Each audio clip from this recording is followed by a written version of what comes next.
Hello mga auntie! Welcome to my mini vlog! Ay hindi ko nga pala ito vlog mga auntie kasi hindi naman ako ang bida for today's video. So si ate nga ang bida for today's video kasi siya ang magluluto. O diba sabi sa inyo mga auntie, seryosohan na itong mga vlog na ito. Ang akala ko nga ay wala kaming may upload ngayong week na ito pero dahil umuwi siya nung weekend ay nagluto siya ng chop suey.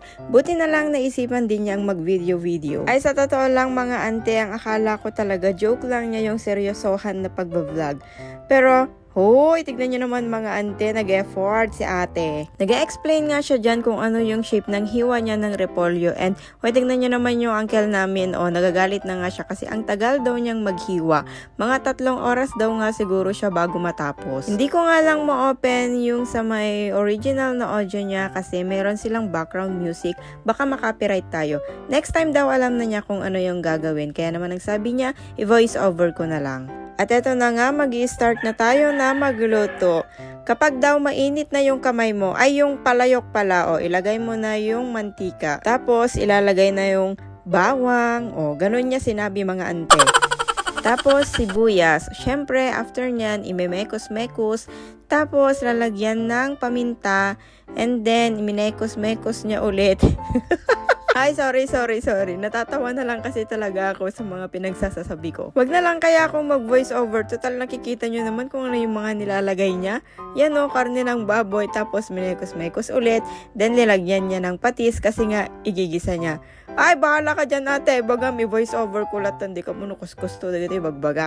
O, tapos yan na, pinakuluan. Next time, pag ikaw na yung nag-vlog, ikaw na rin mag-voice over ha. Ako na lang mag-upload, ante. Tapos yan, papaya. Ay, haan gayam, sayote pala yan, papaya.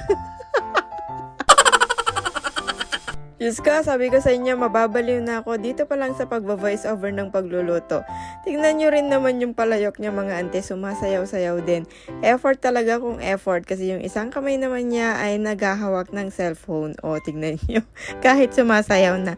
Sige pa rin sa pagmekos. Ayan, tapos na. Linagyan din niya ng repolyo na, ano to? Repolyo ata to na may konting, ano yan? Abi, nagadumit repolyo na. Ay, basta mga ante, linagay niya lahat yung repolyo. Hindi ko rin alam kung bakit ganyan kadami. And, masarap din naman siya. Basta madami lang siyang repolyo. Basta masarap siya, ganun yon. May balak pa naman sana kami na tularan si Kamangyan pero mukhang voice over pa lang tagilid na kami mga ante. And finally nga, ayan, tapos na. At syempre, meron din niyang ulam para kay Bebe. Syempre, nagluto ang kanyang mami eh.